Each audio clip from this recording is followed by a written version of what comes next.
Muy bien. Bueno, vamos a empezar. ¿Le dan la que sigue, por favor? Muy bien. ¿Qué es la catarata? A nivel mundial, la catarata es la primera causa de ceguera reversible que conocemos. ¿Ok? Aproximadamente 24.4 millones de personas en Estados Unidos padecen de catarata. O sea que realmente si lo tomamos en cuenta con el nivel de población que tenemos, pues es muy alto. Es la causa más frecuente de cambios de graduación de lentes en mayores de 60 años y existen muchas formas de desarrollarlas. Una es por la edad, otra puede ser metabólica, ya que se ve relacionada con diabetes o otros padecimientos, puede ser congénita y en algunas ocasiones puede ser traumática o por uso de sustancias. ¿Ok? Me gustaría en este punto comentarles esta catarata la aprendí de internet, pero fue muy parecida a una que me llegó en Tomatlán de un paciente de 62 años, el cual era usuario de cristal. Y él no me lo refirió hasta después, porque ya estaba registrado, pero tenía unos cataratones bien blancos.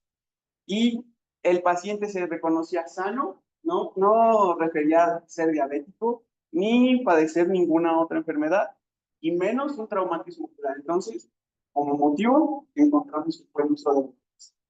¿Me puedes dar la que sigue, por favor? Ok. ¿Cuáles van a ser los signos clínicos de catarata? Bueno, vemos que los pacientes nos van a referir una visión borrosa gradual, deslumbramiento o fotofobia.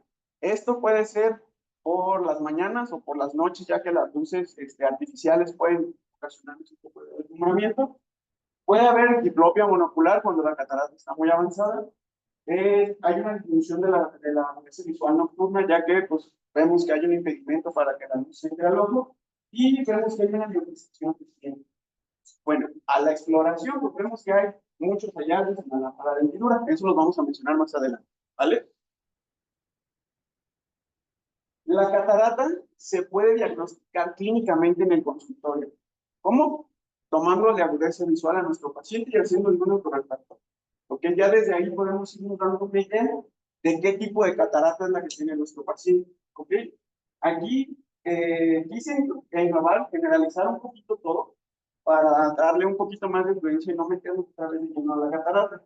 Vemos que los tipos de catarata pueden ser mundial, ya que es la forma central de la catarata, cortical, subcapsular posterior, ya que estamos hablando de una opacidad posterior en la cápsula del cristalino, y cuando llegamos allá en puntos muy avanzados, pues cataratas maduras e hipermaduras.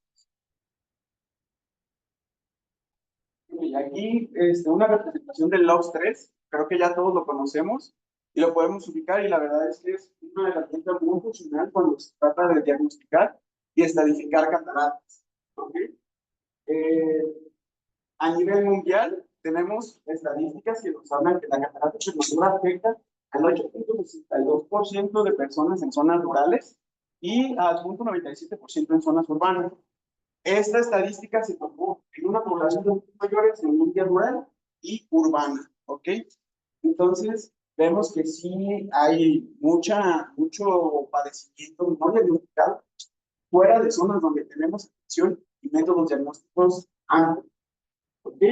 Y el glaucoma falcomórfico, vemos que es el 74% de los casos de glaucoma, según estudios en la India, y bueno, un poco más de estadísticas, que en diferentes zonas de la India se puede presentar un poquito más o un poquito menos, dependiendo de la zona donde se exponga y la atención médica que tengan acceso, ¿ok? Aquí en los artículos mencionaba que en zonas donde tienen más difícil acceso a atención médica es donde padecen un poco más de glaucoma falcomórfico, porque los pacientes se acostumbran a no ver. Entonces, no van al médico hasta que o ya les duele el ojo o ya no ven de plano nada. Ok, ahora vamos a hablar solo un poco de glaucoma para englobar todo. ¿Ok? Esta es la primera causa de ceguera irreversible. Una vez que tenemos un daño glaukomatoso, ese ojo ya no se nos va a recuperar de ese daño que se realizó. ¿Ok? Y eso es muy importante al momento de hablar con el paciente, porque hay que hacerlos, hay que informarlos de su enfermedad, ¿ok? Entonces, si ellos diagnosticamos una catarata que ya está avanzando, que nos está comprometiendo cámara anterior, pues lo mejor es hablarles, claro, y mencionarles que si no se atienden en un momento oportuno, podemos llegar a un glaucoma moderado severo que nos va a ocasionar ceguera en ese ojo. Y aún con que quitemos la catarata, no va a haber mejoría. ¿Ok? En poblaciones asiáticas representa el 80-90% de los casos de glaucoma y en poblaciones caucásicas solo el 5 al 25%. ¿Alguien me podría explicar por qué en los asiáticos es más común? Pues ellos tienen una sensibilidad de piel, pero que está relacionada Y la hipermetropía. Los asiáticos suelen tener ojos muy pequeños. Bueno, aquí mencionaba que la hipermetropía era una de las primeras causas de glaucoma. ¿Ok? Esto era porque la evolución del cristalino hacía que de por sí, si la cámara anterior ya era un poco estrecha, al momento de que el cristalino se sigue expandiendo, hace que la cámara se colapse un poco más y puede cerrar el ángulo, puede hacer un cierre parcial. ¿Ok? Bueno, ya más adelante vamos a hablar de glaucoma facolítico, que no conlleva una disminución de la cámara anterior siempre, pero la liberación de proteínas de cristalino hace que la malla trabecular se tape y eso nos puede hacer que haya una elevación de la presión del ojo. Ok, sigue, por favor. Ok, aquí les puse una tabla. Estas se las dejo para que la chequen más adelante con calma. Esta es con fines prácticos. Quise englobarles cuáles son los signos clínicos que nos pueden hacer que nos den alarmas de que hay un riesgo de glaucoma en ese paciente. ¿Ok? La primera, reducción de la profundidad de la cámara anterior. Prácticamente en esto se basa nuestro diagnóstico. Si nosotros vemos que nuestro paciente tiene una cámara anterior estrecha, cuidado, porque nos puede hacer una hipertensión ocular y eso nos puede derivar en un glaucoma. Ahora, vemos que hay un adelgazamiento del iris o vemos iris bombeado. ¿Cómo lo vamos a ver? Ahorita se los voy a mostrar en una imagen. Iris bombeo. Bueno, sí, en realidad sí es iris bombeado, doctor. Bombe, discúlpeme. Bueno, también vemos que hay un ángulo ictotomial disminuido, puede estar cerrado o levemente estrechado. Puede haber o no elevación de la presión intraocular. Esto es muy importante cuando hacemos nosotros nuestra exploración. Siempre hay que hacerle tonometría a nuestro paciente si llega de primera vez con disminución de agudeza visual progresiva y si tiene algún otro dato de alarma, como entorpecimiento de ojo o inclusive hasta dolor. Puede haber edema corneal si este cuadro ya ha tenido mucho tiempo de evolución y puede haber una midriasis media pico. Esto porque la cara anterior del cristalino evita que el iris regrese a su forma normal. ¿Ok? Ok. Aquí vamos a ver una cámara anterior. ¿Alguien me puede decir algo rápido que podemos hacer en 2 segundos en la exploración física en la consulta?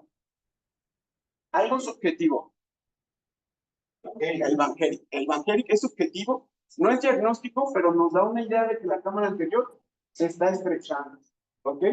Para esto hay que corroborarlo con una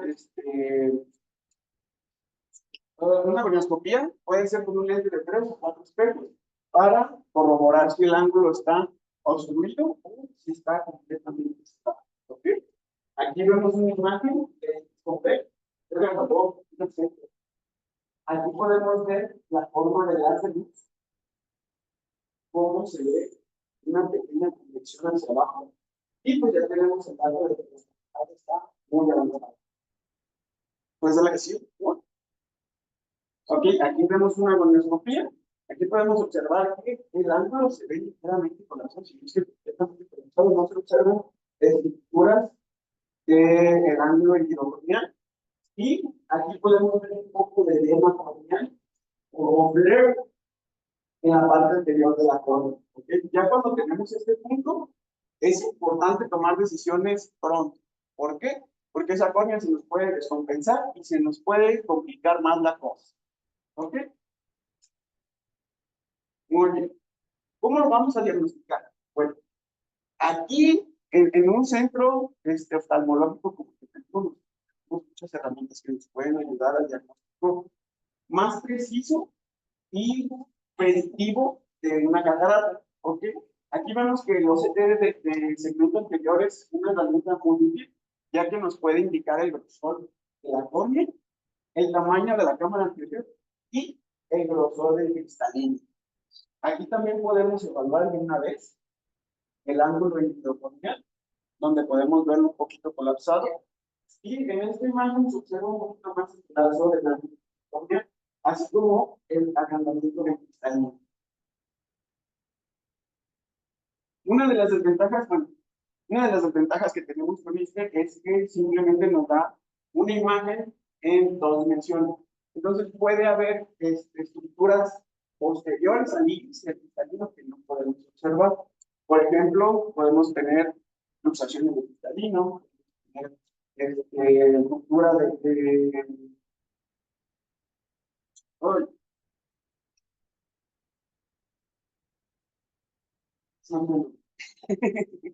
oh, este, la que sigue, por favor.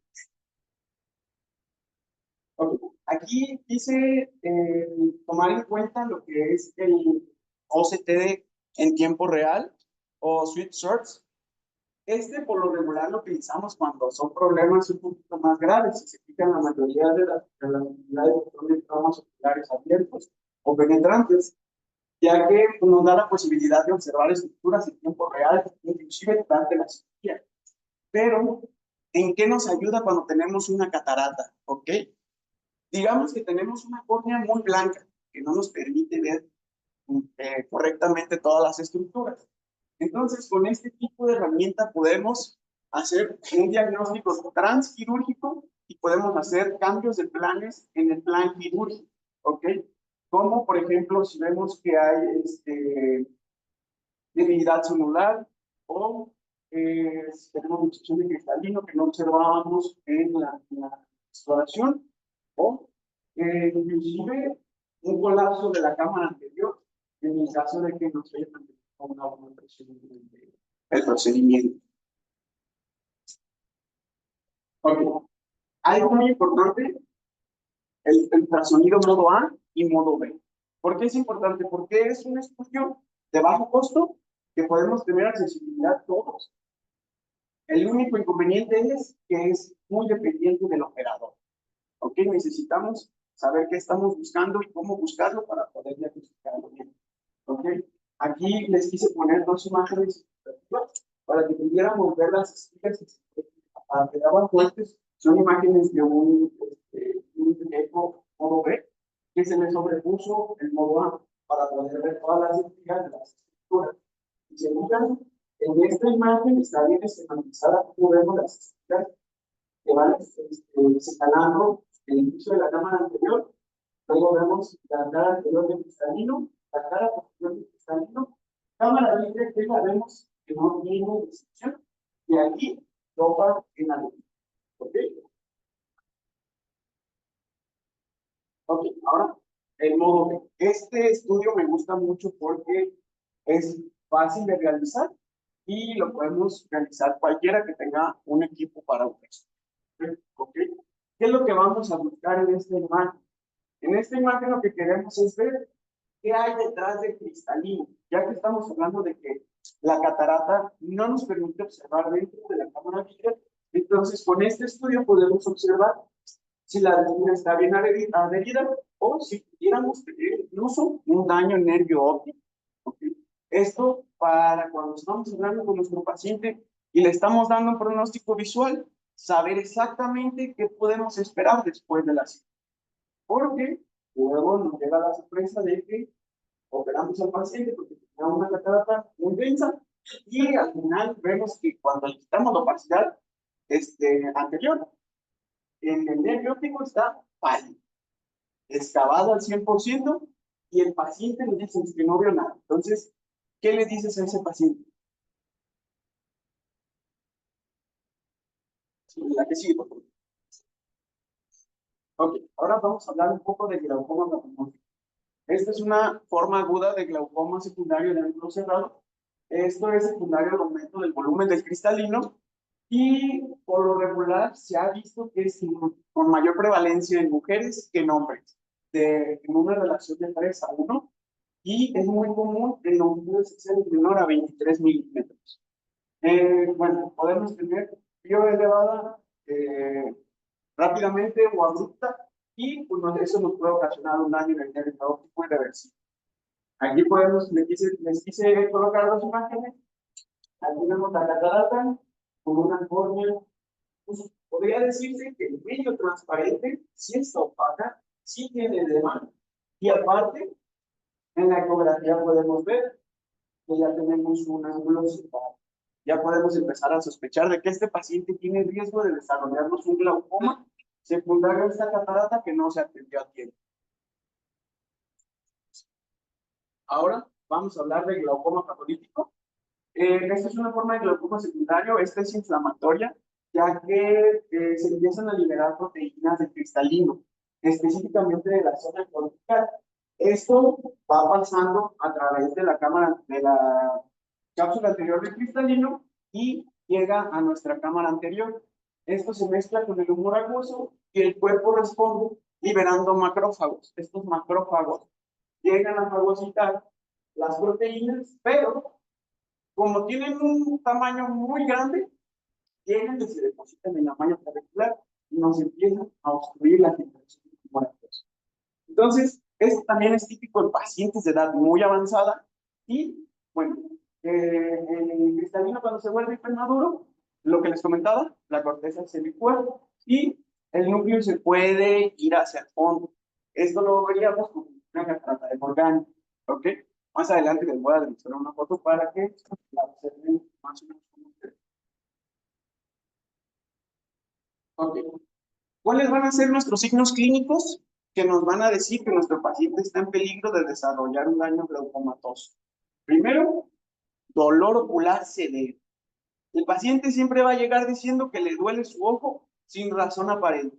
En algunas ocasiones nos van a referir que ese dolor es de predominio nocturno, que es o antes de dormir o por las mañanas cuando se levantan con esa molestia y ellos les dicen que aparentemente no hicieron nada fuera de lo que vemos que en algunas ocasiones pueden tener infección ciliar o enrojecimiento de ojo, esto por la elevación de la presión tan constante que estamos metiendo.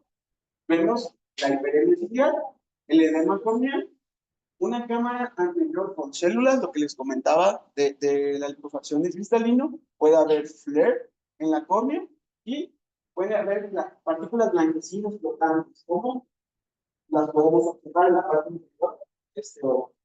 ¿Ok? La bio en algunas ocasiones se puede contar elevada. Es raro contar pacientes con una presión mayor a 40 porque les empieza a doler mucho, sienten que les van a taladrar la cabeza. ¿Ok? Entonces, por lo regular nos llegan con unas presiones un poquito más moderadas, pero no se asusten si un día le llega un paciente con 53 milímetros de mercurio de presión intraocular. ¿Ok? En esta libro, pues lo vamos a ver siempre opaco. Y a menudo podemos observar movilización del núcleo de cristalino cuando hablamos de glaucoma patológico. ¿Cómo? Muy bien. Para el tratamiento, lo que les comentaba al inicio, algo muy importante, la tonometría. Aquí lo que queremos hacer es que nuestro paciente no tenga un daño irreversible. Queremos conservarle lo mejor de visión posible, ¿ok? Si vemos que nuestro paciente ya tiene una presión sospechosa de 18 o 20, lo mejor es dejarle un tratamiento tópico para cuidar a ese paciente hasta el momento en el que él decida operarse. ¿Por qué? Porque siempre pasa la situación de que el paciente dice, doctor, ¿y me va a regalar la cirugía? Con todo gusto, si fuera millonario, pero pues no, no se puede. Entonces tenemos que hacer la lucha para darle el tratamiento oportuno a ese ojo, porque si no podemos llegar a situaciones donde ya no va a haber mucho que hacer. El monitoreo. El monitoreo, esto es del criterio de cada médico, dependiendo la situación del paciente. ¿Ok? Si vemos que es un paciente con un cristalino inestable, que nos está haciendo elevaciones de presión constantes y que no nos está respondiendo a tratamientos tópicos, aguas. Si el paciente no responde al tratamiento tópico de un día a otro, hay que vigilarlo hasta lograr disminución de la presión intraocular. Si no logramos esa disminución con tratamientos tópicos, tenemos que irnos a tratamientos sistémicos como la tetrazolamida y en casos muy graves, como comentábamos, de las presiones superiores a 40, se utiliza manitol para disminuir la presión intraocular. También podemos utilizar el tratador de beta-bloqueadores, corticoides tópicos, esto por la inflamación, ya que se produce una inflamación en el ojo. Y se ha visto que sí se pueden usar cicloplégicos, pero esto a reserva de cada paciente. ¿Por qué? Porque si no tenía obstruido el ángulo, se lo ¿ok? Entonces, sí se utilizan cuando el paciente tiene muchas molestias y es apto para utilizar el tratamiento. Si no, la mejor decisión es operarlo lo más pronto posible.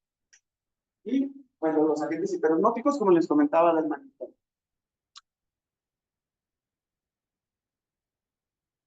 Ah,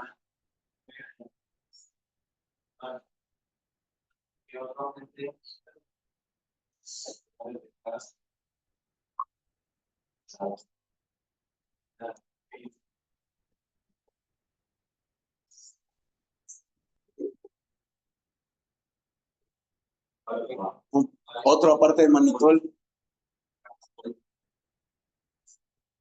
Carbacol. Que sería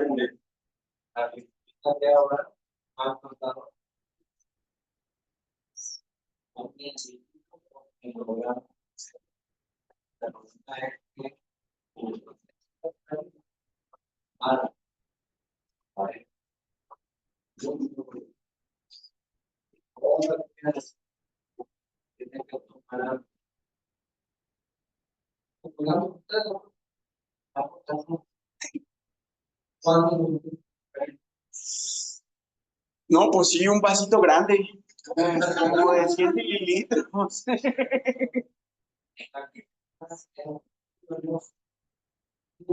Sí.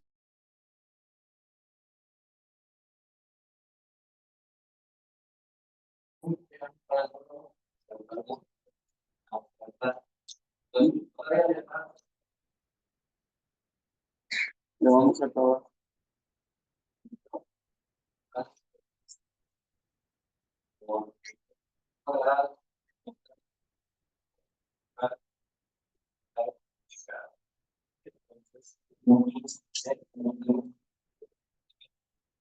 Ujú. Sí, de hecho,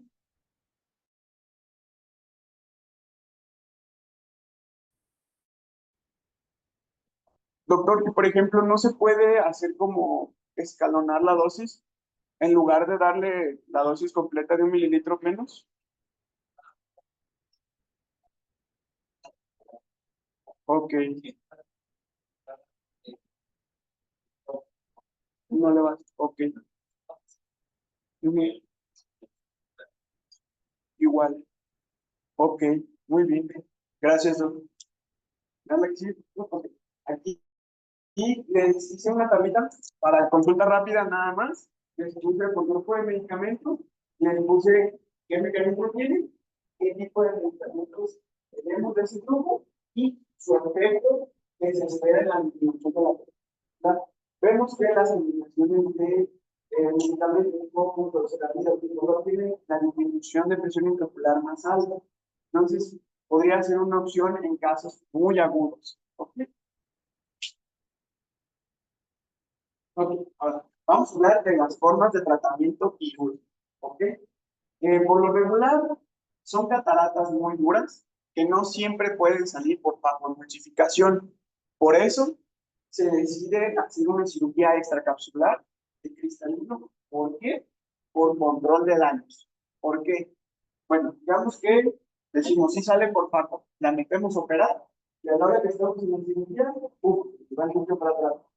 Rompemos cápsula posterior y ya tenemos un núcleo atrás en la retina. Entonces, lo que iba a ser un procedimiento sencillo, sin complicaciones, se convirtió en una cirugía más complicada, más invasiva, porque vamos a terminar haciéndole una vitrectomía a este paciente, vamos a tener que extraer el núcleo y vamos a esperar que no haya hecho suficiente daño a la retina por el contacto que tiene. ¿Ok? Es una buena opción por costo beneficio, ¿ok? Si comparamos el costo de una FACO contra una extracapsular, las diferencias son muy amplias. ¿Por qué? Pues porque es material, es dependiente del cirujano y pues no tenemos desechables, ¿verdad? No usamos consumibles que después ya no vamos a poder utilizar, casi siempre son instrumental que podemos reutilizar y utilizar por el paciente. Si es una cirugía agresiva, porque tenemos que abrir la cámara anterior y sacar el cristalino, pero eso nos ayuda a controlar el daño. Podemos prevenir que tengamos una ruptura de cámara de esta cápsula posterior y se nos vaya a ir el núcleo de atrás. ¿Ok? La recuperación es más lenta, tenemos más inflamación postquirúrgica y la recuperación visual puede variar mucho. Si quedó bien, el paciente va a ver bien. Si no quedó bien, pues hay que ver cómo corregir esa visión de nuestro paciente, ¿vale? Ok, ahora vamos a hablar de la patologificación. Esta opción sí se acepta si tenemos las condiciones aptas. ¿Cuáles serían las condiciones aptas? Tenemos una córnea transparente, que no está inflamada, que nos permite ver bien todas las estructuras. Tenemos un iris que sí dilata bien, que no nos permite, que no nos está ocasionando complicaciones para la cirugía y pues el cristalino que es apto para extraer. ¿Ok? Aquí esta imagen es uno de, no sé qué cámara anterior, posterior a una extracción de fajo de catarata. Si se fijan, aquí ya podemos ver que los ciclos están completamente abiertos. Tenemos un iris parejo. No se ve ni abombado, ni se ve un desplazamiento. ¿Ok? Y bueno, la ventaja que tenemos con esta cirugía es que el posoperatorio inmediato ya tiene buenos resultados, tenemos menos inflamación en el paciente está más satisfecho con su cirugía y la recuperación es más pronta a comparación de una extracapsular. El inconveniente es el costo. Cuando le estamos hablando a nuestro paciente de el procedimiento que le vamos a hacer y hablamos del costo de una FACO y le hablamos del costo de una extracapsular, nos va a decir, no, pues hágame la extra, prefiero usar lentes más adelante a gastarme otros 10,000 pesos en hacerme una FACO y a ver si queda bien. La idea es que esto sea lo mejor para el paciente. Por eso es que hay que tener en cuenta todas las circunstancias y englobar todo y independizar cada paciente. Cada caso es diferente, no todos van a salir por lo mismo. ¿Ok? Bueno, en algunos casos, cuando se complica un poco la cosa o se inflamó demasiado el ojo, se ha decidido hacer vitrectomías anteriores. Esto porque controla un poco más la inflamación y tenemos disminución de la inflamación del líquido. ¿Ok? A estos pacientes nos va mejor porque por la misma inflamación que se ocasionó el aumento de presión en el ojo, ya nos retiramos el vidrio, pues ya al momento del postquirúrgico el paciente requiere menos molestias y tenemos una elevación, más bien una presión intraocular más controlada. ¿Ok? Ahora vamos a hablar de procedimientos profilácticos. ¿Qué le podemos hacer a nuestro paciente cuando ya detectamos que tiene riesgo de hipertensión ocular o que ya tenemos un daño glaucomatoso? Si el paciente no tiene planes de es hacerle una iridotomía periférica. ¿Por qué? Porque es bajo costo y lo podemos hacer fácil. El problema es que los pacientes no tienen acceso siempre a este tipo de tratamientos. Esto hablando de zonas de difícil acceso o de, pues, sí, digamos, Guatemala o rancherías aquí mismo en México, pues no todos siempre vamos a tener un jack para poderle hacer una iridotomía periférica. ¿ok? Pero si el paciente no tiene planes, hacemos esa dicotomía en lo que el paciente oculta o se decide por la cirugía. Esto nos ayuda a regular un poco más la presión ocular, pero no es el tratamiento. Esto nada más es para tratar de estabilizar el ojo. ¿Vale? Ya. Y aquí hay dinero, dice. Ok, ahora, cirugías mitrantes. Se puede hacer trabeculectomía o mix en conjunto de la extracción de catarata. Esto, cuando vemos que los pacientes previos a la cirugía o tienen mala adherencia al tratamiento o vemos que económicamente no van a poder solventar el uso de esos medicamentos a largo plazo. Entonces vemos que gracias a esto es que los pacientes abandonan el tratamiento y tenemos otra vez aumento de la presión arterial.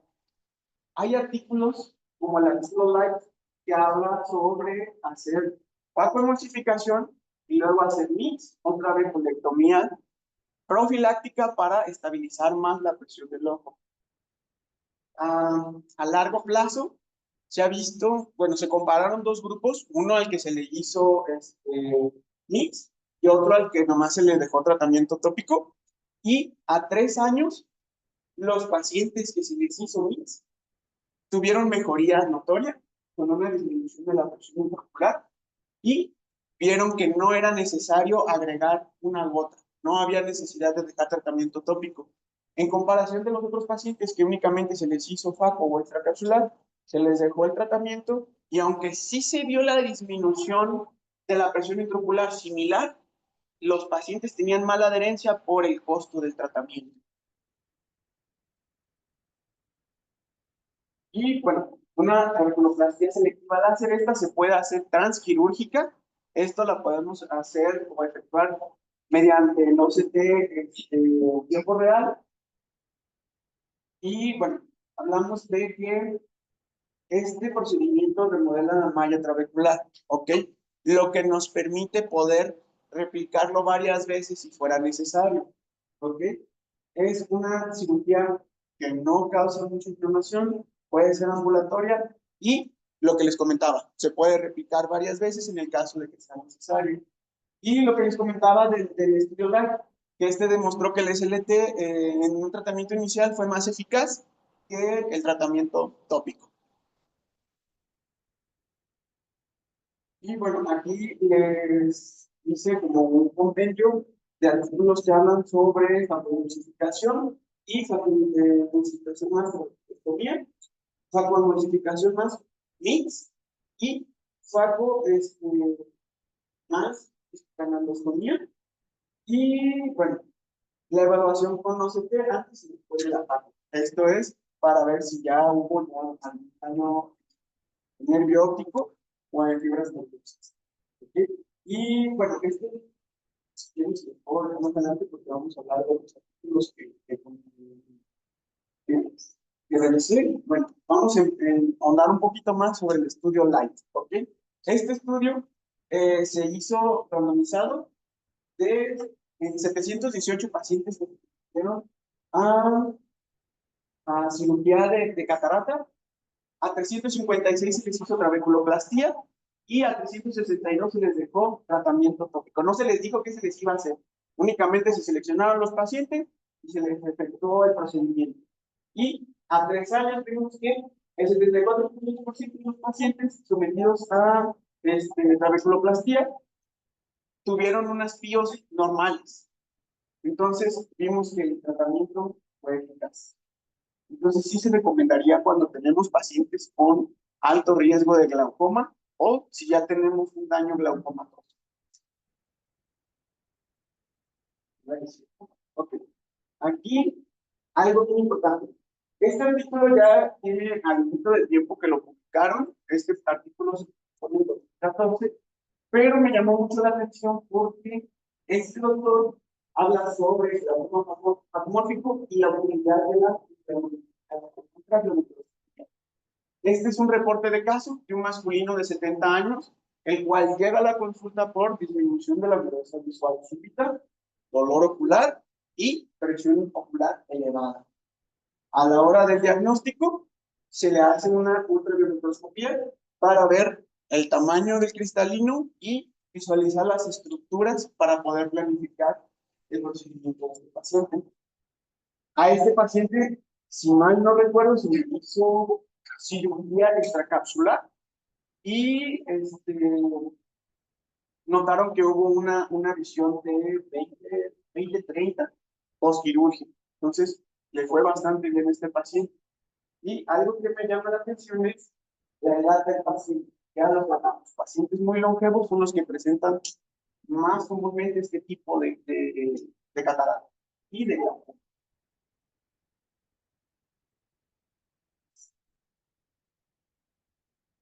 Y ya por último, en este estudio se comparó el uso de FACO contra cirugía extracapsular. Se hicieron 179 cirugías, 146 FACOs y 33 extracapsulares. Y al momento de los resultados vimos que los pacientes que se sometieron a FACO sí les fue mejor porque presentaron menos inflamación, presentaron una mejoría dentro de la primera semana postquirúrgica y no fue necesario dejar el tratamiento tópico más tiempo después de la cirugía. Se estabilizó la presión. A comparación de la extracapsular, la cual demuestra que es un poquito más, tienen recuperación un poquito más lenta, pero en comparación con la FACO, pues les vuelvo a repetir, el costo es lo que influye mucho en la decisión del paciente. Esto cuando hablamos de que no es una institución pública, ¿verdad? Ya en una institución pública donde tenemos acceso a más recursos y se puede hacer, lo hacemos. Bueno, las bibliografías, perdón, y gracias.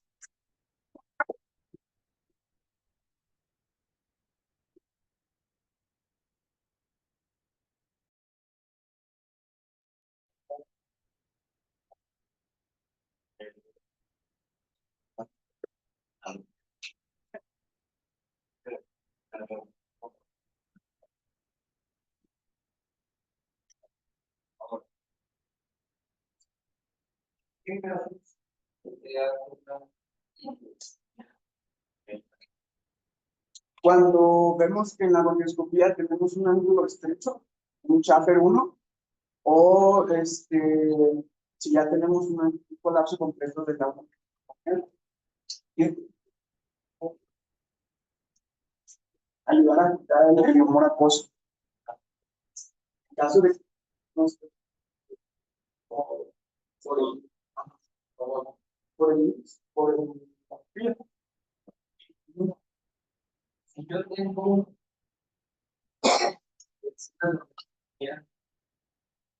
pero no,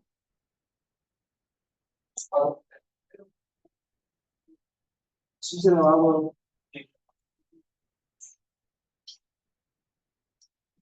Yo tengo que por ahí le va a gustar. Sí, pero hay algo para que es la diferencia, aunque tenga algo justo para no va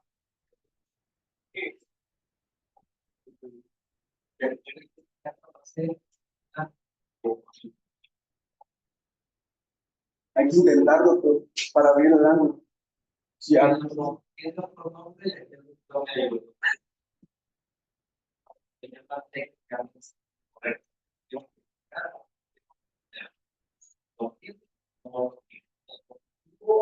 O negativo.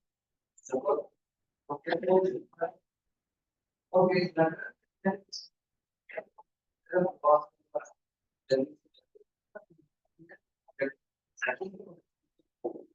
una necesidad para comprar el logo para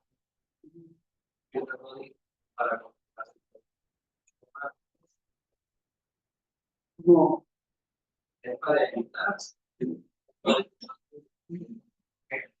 entonces para ver Bueno, también indagaría un poquito más, que no tuviera videos.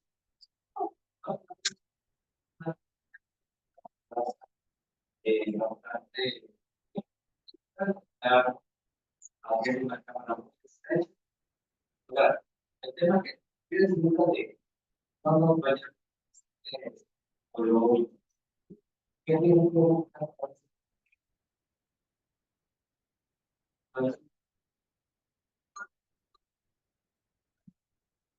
la mayoría de las cosas.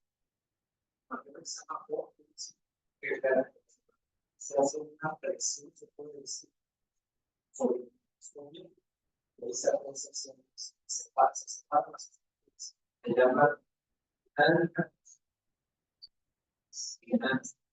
que quiere fuera cualquier producto o algo de porque entonces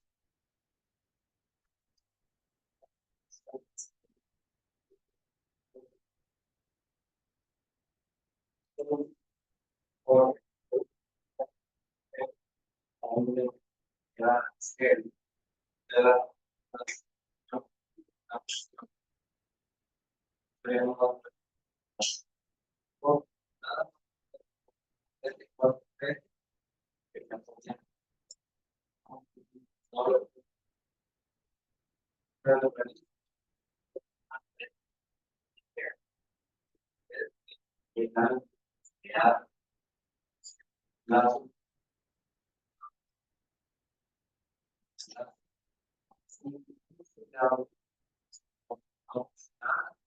Bueno,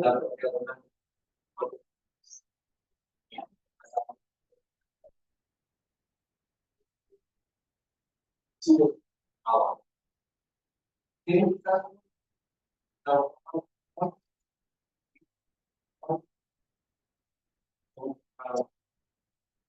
porque primero pues le daría, ¿no? La exploración de la cultura y si la opacidad está muy densa, sería un así como lo ve, para ver las patas, lo va tirando y ver que la luego le haría un año más de para ver algo social, un año más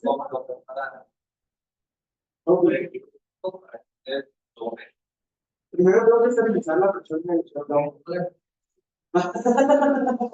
Primero hay que estabilizar la presión del ojo. Sí, primero hay que estabilizar la presión del algo y una vez que ya está estabilizado, ¿qué le va a dejar? pues yo le dejaría fútbol, si tuviera la presión elevada. Y pues creo que con lubricantes largos para que los estén hidratados. Pues bueno, no es como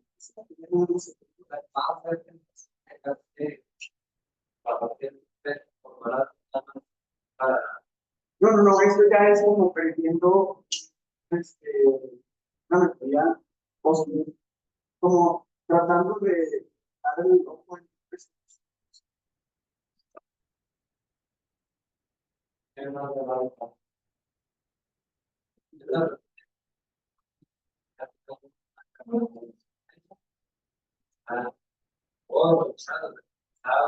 Puesto, ganos, maduro, para que entienda.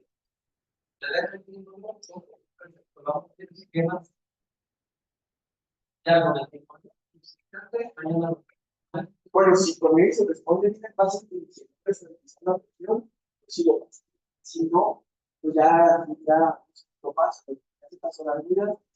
Ya si no responde con la acetazolamida o el paciente no tiene, no tiene esa capacidad de consumir medicamentos, por ejemplo, en pacientes con insuficiencia renal, pues me vuelve directo al monitoreo.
El doctor Juan Pablo, pero no tuvimos mucha comunicación.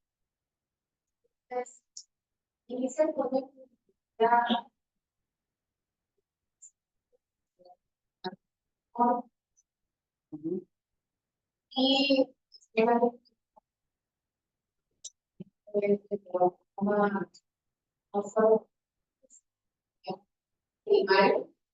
Ujú.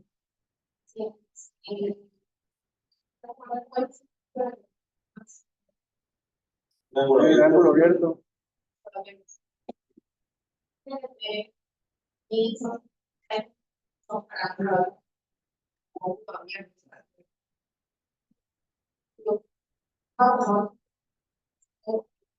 De cristalino, sí.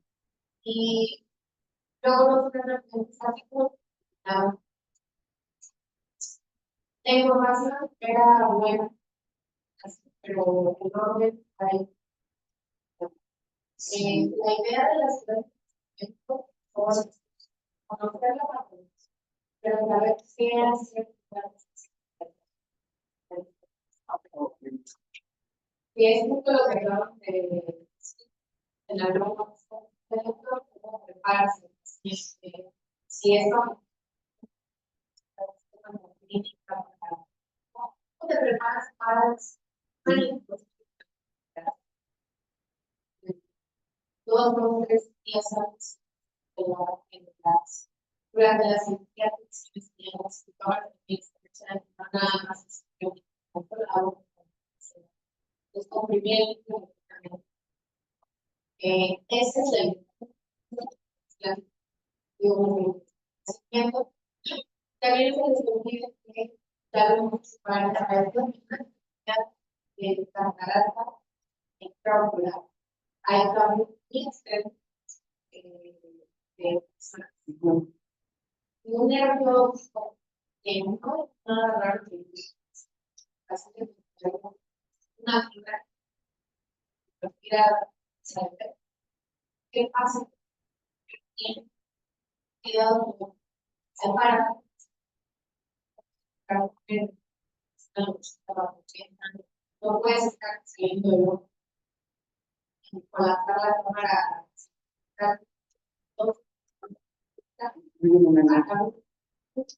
¿qué pasa cuando ya si pongo una presión elevada, hay que hablar incluso la cirugía puede ser inable, algo que ver al día siguiente estamos más profesionales. Entonces, hay que tratar de terminar las clases. ¿Qué va a pasar para que si información de mala etc. Y es que no sabía si englobarme glaucoma o isquemia catarata, doctora, entonces traté de hacer la combinación de los dos temas. ¿Qué va a hacer? Eso era el plan y la clase para glaucoma, pero nada más. Gracias por bueno. Le faltó máximo.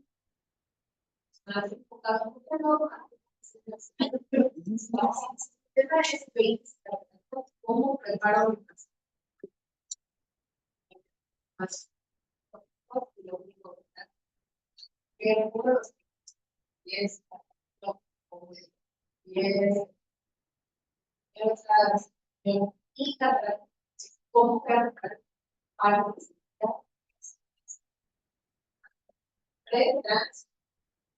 Sí, doctora.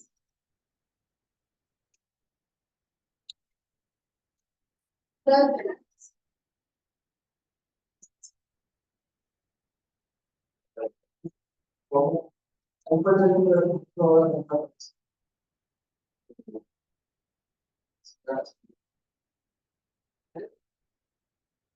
¿Cómo puede ser?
Vamos.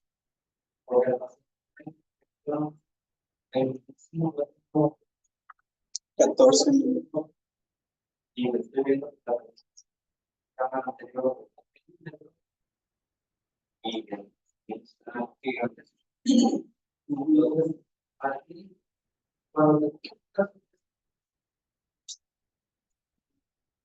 se hace para otra,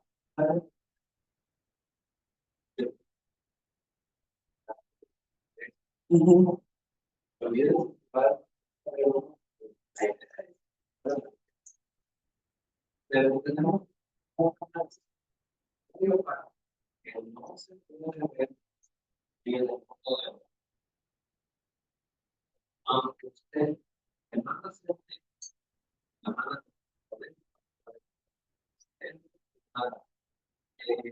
esta aproximadamente son 0 por decir es muy para ti, pero realmente Sí, sí, está en esa condición, ¿no? tampoco es como la diabetes. La diabetes daña los lo que están diciendo, dañas el estar pero bajar son entonces si ustedes tienen un paciente que está preocupado pues tienen que preparar su cirugía tiene que ser con valores para evitar hacer tipos de cirugía más pero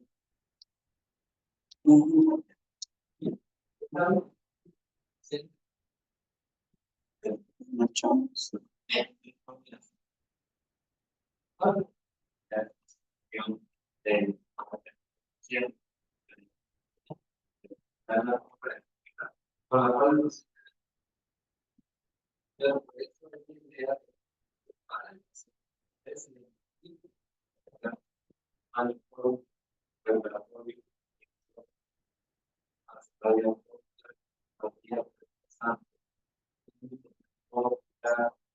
que ustedes quieran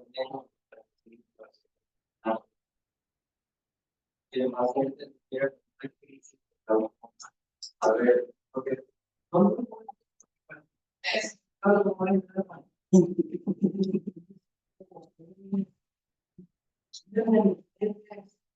entre todas las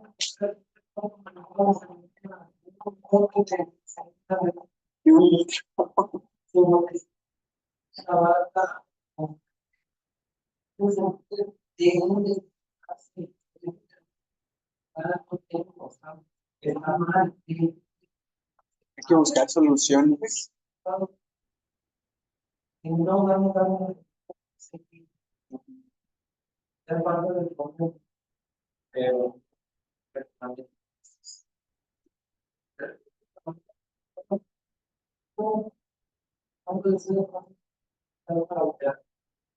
¿Cuántos de ustedes quedó?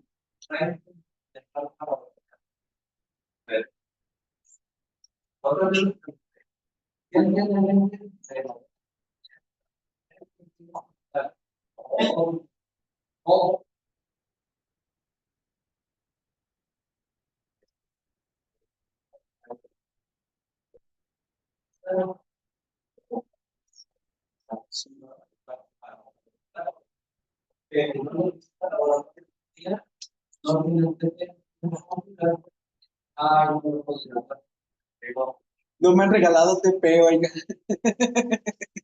Sí, sí, cierto.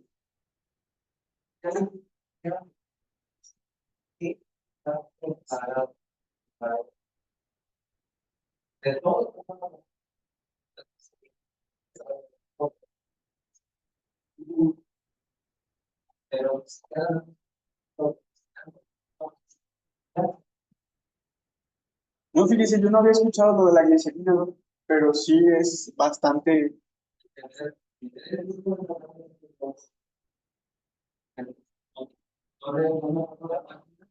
Pero ahí va.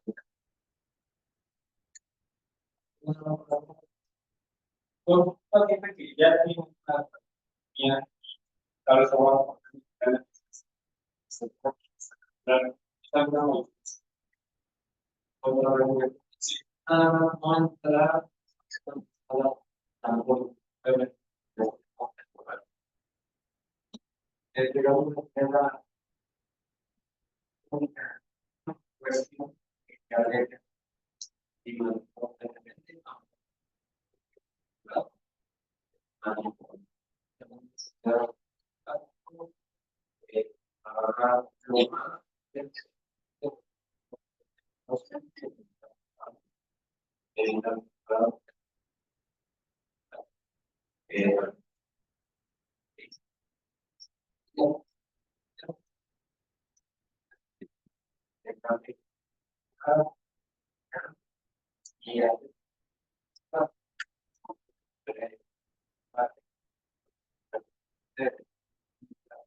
Y una vez.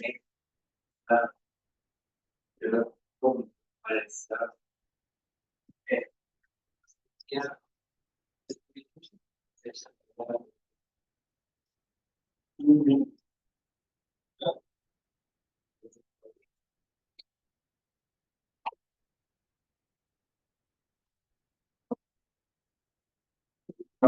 pero no bueno, la voy a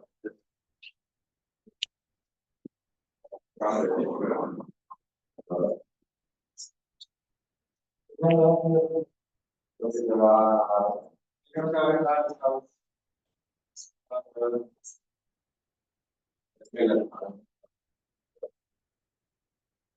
sí, yo me quedé en ese taller y me dijo eso antes que bueno,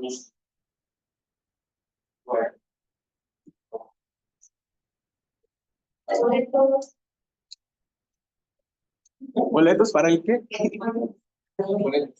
¿Para qué? Ah, yo sí. Ok, es nuestro pequeño secreto. Nuestro little secret.